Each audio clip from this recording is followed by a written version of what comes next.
Good afternoon, Doctor. My name is Rong and with my friend Jie, both of us would like to present the trend analysis of Yersinia Outbreak.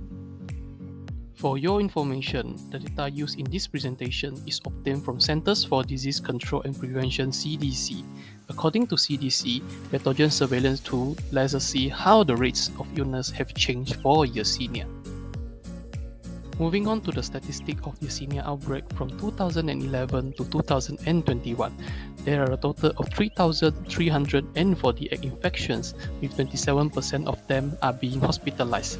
So far, there has been less than 1% of death and outbreak associated in this outbreak. The pathogen surveillance tool also showed that 0.61 incidents will occur per 100,000 population, while 4% was recorded as international travel associated. Let us proceed with the Yersinia infections by year.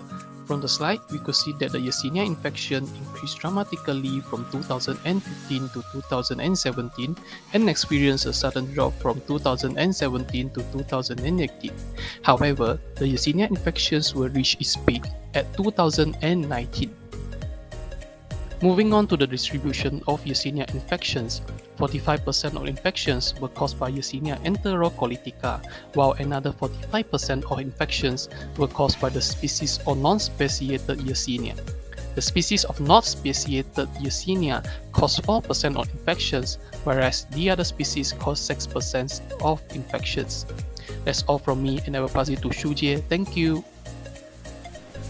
Moving on to the demographic of the Yersinia outbreak, the first one is related to the age group. From the bar graph, you can see that the number of cases is plotted against the age group between the year 2011 and 2021. We can see that the age group between 20 to 64 recorded the highest number of cases, which are 1,570. However, the lowest number of cases is 107, found in the age group between 5 to 9. Moving on to the second demographic, which is the races, it can be observed that the Yersinia infections are more prevalent in white people, which recorded the highest number of cases at 2,782. From the bar graph, we can see that the trend is decreasing from white people to black people, Asian and Pacific Islander to multiple races, and lastly the American Indian and Alaskan Native.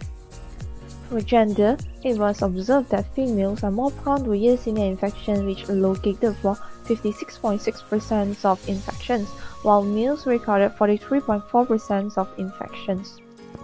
Moving on to ethnicity, let's get some definitions of what Hispanic is first. Hispanic is the citizens of the United States of America who originally came from Latin America. From the pie chart, we can observe that non-Hispanic patients were located for almost all of the infections at 94.6%. For Hispanic patients, it allocated for 5.4% of total infections. Lastly, Yersinia infections were also investigated in terms of their geographic area. From the bar graph, it can be observed that the Minnesota recorded the highest number of cases at 670. On the opposite, the lowest number of cases was 43 in New Mexico. That's all from us, the trend analysis of the Yersinia outbreak. Thank you for listening.